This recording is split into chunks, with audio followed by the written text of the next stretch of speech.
눈으로 보고 귀로 듣고 또 냄새 맡고 맛보고 감촉하고 생각하고 하는 6가지.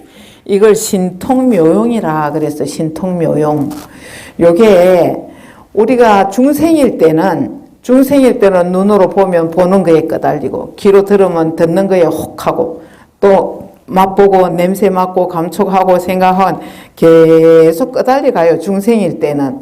그래서 중생일 때는 요게 업이 돼요. 눈으로 보고 생각을 일으키고 듣고 생각을 일으키고 끄달려 가고 하는 요 6가지 작용이 업이 되는데 중생일 때는 깨닫고 보면은 우리가 끄달리질 않아요. 깨닫고 보면은 눈으로 보고 귀로 듣고 냄새 맡고 이런 하는 것들이 다 업에 끄달리지, 그러니까 업을 짓지 않는다는 것은 끄달리지 않는다는 것이고 끄달리지 않는다는 것은 공이란 뜻이에요. 그래서 우리가 신통묘용이라 그래요. 눈으로 보고 귀로 듣고 냄새 맡고 생각하고 하는 것을 누가 하느냐? 내가 하느냐? 그것이 나인 줄 알고 우리는 막 눈으로 보는데 확 끄달려가고 귀로 듣는데 확 끄달려가고 하지만은 보는 것도 내가 아니고 듣는 것도 내가 아니고 냄새 맡는 것도 내가 아니고 생각하는 것도 내가 아니고 그걸 이제 알아야 돼요. 그래서 나다 하고 끌려가는 순간은 그거는 업이 되고 그건 중생심이고 아 이게 공이구나 이게 내가 하는 게 아니구나 이거는 내가 아니구나 하고 끄달리지 않는 공인 줄 알고 끄달리지 않는 그런 상태를 우리가 깨달았다 그렇게 얘기를 하거든요. 그래서 신통묘용이라 그래요. 그 신통묘용. 그래서 중생심일 때는 그게 업으로 작용을 해서 그게 이제 받아들이는 족족 우리가 윤회의 어떤 그런 고리가 되지 원인이 되지만은 이제 깨닫고 나면은 절대로 거기에 끄달리지 않고 머물지 않기 때문에 업이 안 되기 때문에 우리가 그걸 공이다 그래 육건 작용을 공이다. 근데 공이라고 해서 또 아무것도 없느냐? 아니에요. 깨달아도 도인들도 똑같이 배고프면 밥 먹고 잠 오면 잠자고 화장실 가고 싶으면 가고 도인들도 똑같이 해요. 그런데 달라요. 중생일 때 하는 거하고 깨닫고 난 뒤에 하는 거는 다르다. 중생일 때는 업을 짓지만 깨달은 뒤에는 업이 없다. 그런 얘기입니다. 그래서 신통묘용은 공하면서 공하지 않고 그러니까 중생일 때는 이 육근의 작용이 이제 어리석으니까 육근 작용이 일어나는 것마다 그게 다 업의 어떤 연결고리가 되고 깨달으면은 신통묘용이다. 깨달으면 신통묘용. 그래서 공하면서 공하지 않고 한덩이 둥근 빛은 새기면서 이 한덩이 둥근 빛이라는 것은 깨달음의 빛, 진여 자성을 얘기해요. 이 한덩어리 둥근 빛은 새기면서 색이 아니네. 육권을 통해서 비춰 나온다 그런 뜻이에요. 육권을 통해서 뭐가? 불성이라는 우리가 불성을 여기서 한 덩어리 둥근 빛 일과 원이라 그랬죠. 한 덩어리 둥근 빛이라고 했는데 이게 이제 우리 본성 깨달음의 자리고 이 깨달음의 자리가 만이주처럼 다 이렇게 모든 삼나 만상을 다 비추면서 작용을 해요. 그래서 눈으로 보고 귀로 듣고 냄새 맡고 뭐 이래 하는 것들은 전부 다 내가 하는 게 아니고 뭐가 한다? 본성의 작용이다. 이 우주에 환하게 드러나 있는 이 불성의 작용이다. 그런 뜻입니다. 불성의 작용이에요.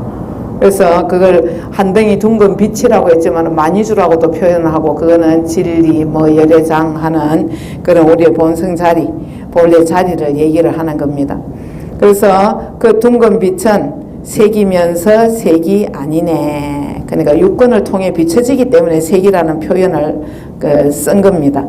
깨달음이라는 건, 불성이라는 것은 색을 통해서 나타나요. 색을 통해서.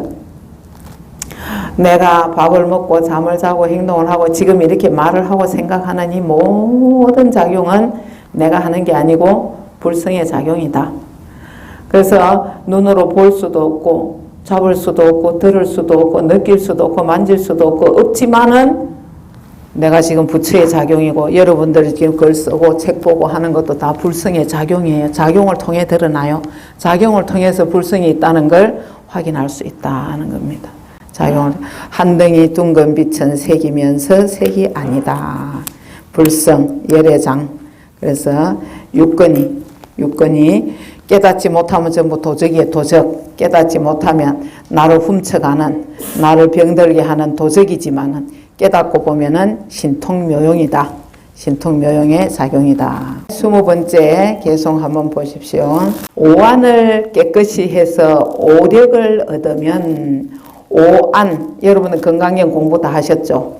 오안, 수보리야 유관이 있느냐? 예, 있습니다. 수보리야 천안이 있느냐? 예, 있습니다.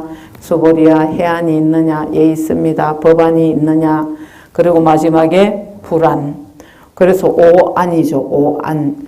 부처님은 다 갖추고 있어요. 부처님은 불안이라는 것은 유관과 천안과 해안과 법안을 다 갖춘 분이 부처님이니까 불안은 그거 4개를 다 갖춘 거예요. 그러면 유관은 우리 눈이잖아요. 유관, 육신이 갖고 있는 눈. 우리는 유관을 갖고 있고, 그 다음에 천안은 천인들. 천안은 이게 다 보는 거예요. 원근. 저 문이 있으면 문 밖에도 다 보고, 안팎이 없는 그런 천안통이라 그래. 천안통.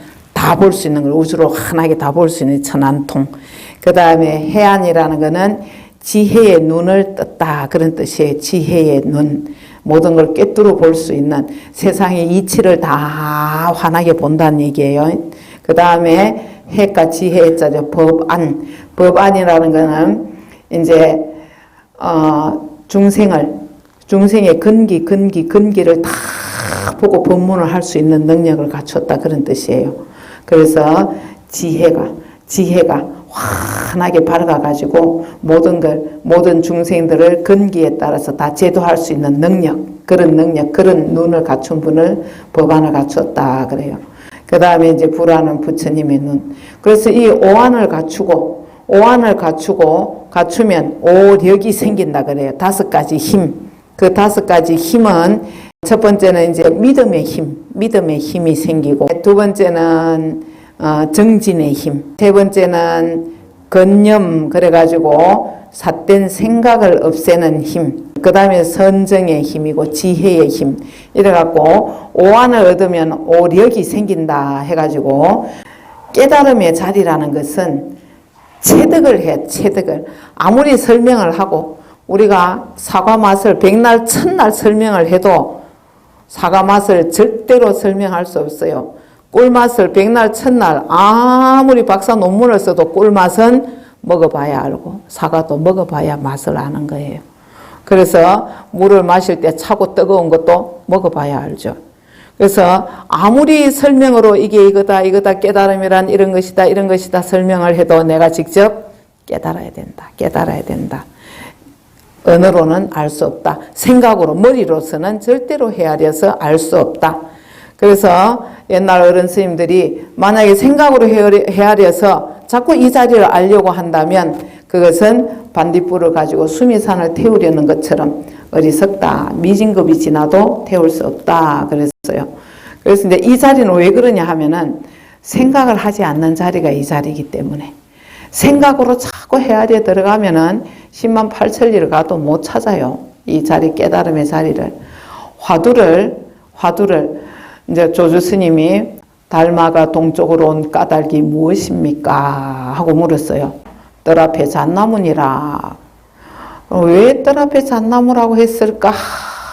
하고 말에 끄달려 가는 순간 어긋나는 거예요. 그래서 이제 머리로서 헤아려서는 절대로 이 자리를 알 수 없다. 생각을 멈춘 자리, 생각 이전의 자리라 그랬죠. 화두라 말 이전이라 말 이전, 말이 나오기 이전 자리, 그 자리가 깨달음의 자리이기 때문에 정득해야만 알지 헤아려서는 생각으로 찾아 들어가려고 해서는 절대 알 수 없다. 생각을 멈춘 자리. 깨달음이라는 것은 알려고 하지 않을 때 알 수 있다. 그렇게 얘기를 해요. 알려는 생각을 멈추어야 알 수 있다는 그런 얘기입니다. 옆에 있는 사람이 같이 공부를 하다가 뱀 꿈을 꾼 거예요. 이렇게 졸다가 옆에 앉아갖고 공부하다가 졸면서 뱀 꿈을 꾸고 뱀 봐라 아유 저 뱀 저거 쫓아내야 되는데 하고 막 소리를 지르는데 옆에 사람은 아무리 봐도 뱀이 없잖아요. 근데 꿈을 꾸는 사람은 뱀이 막 있는 거예요. 뱀이 있잖아요. 실제로 깨고 나면은 뱀은 없어요. 뱀은 없는데 꿈속에서는 뱀이 분명히 있었잖아요. 그래서 그 꿈을 꾸는 사람은 뱀이 보인다는 건 뭐겠어요? 자기 생각에 사로잡혀 있다는 거예요. 꿈을 꾼다는 것은 생각하고 있는 중이라는 얘기예요. 생각. 이 생각이 나타났다는 것은 우리가 이 부부싸움을 해도 그렇잖아요. 내 생각에 사로잡혀 있으면 아무것도 귀에 들리지도 않아요. 귀에 들어오지도 않고 분명히 내가 옳은 거예요. 그때는 누에 꼬치가 자기 입으로 실을 계속 뿜어내면서 자기가 칭칭감기잖아요. 그렇듯이 우리가 내 생각에 계속 묶여가지고 이 자리를 못 보는 거예요. 생각에 묶여가지고 생각의 틀에 사로잡혀가지고.